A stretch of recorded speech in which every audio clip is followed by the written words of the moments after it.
In 2013, G8 leaders signed an agreement stating their governments would not pay ransoms to terrorists. That agreement was backed up by a UN Security Council resolution this year. But only the UK and US have stuck to their word. France, Italy, Spain and Germany are all believed to have found ways of channeling money to kidnappers.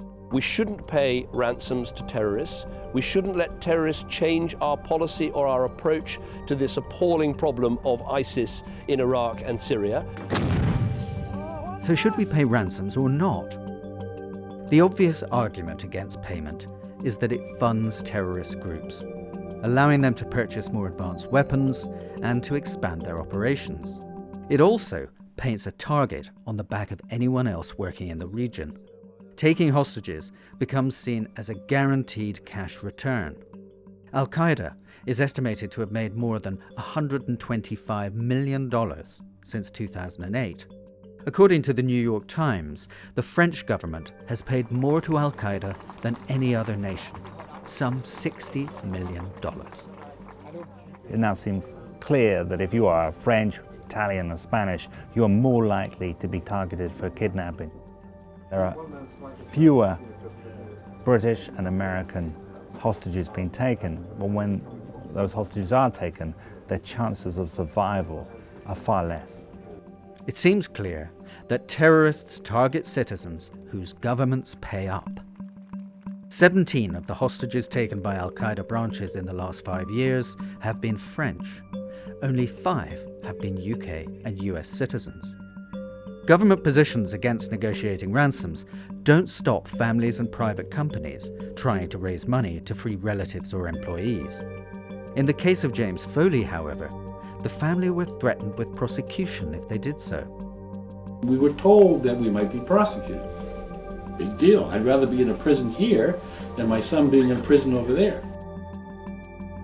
A quite substantial private industry has grown up around the problem of kidnapping, and this has been a historic problem that's gone on for decades. What people involved in that industry are saying is that these large payments that are given without negotiation, without bargaining, means that the price of getting victims back has risen substantially. But what about the case for paying ransoms? On the face of it, it's simple. Governments have a duty to protect their citizens. Rescue attempts are inherently risky. In 2009, French special forces stormed a yacht held by Somali pirates in an assault that freed 4 hostages, but killed 1. Both Washington and London claim, however, that with extremists like the Islamic State, it would make little difference if they did pay ransoms.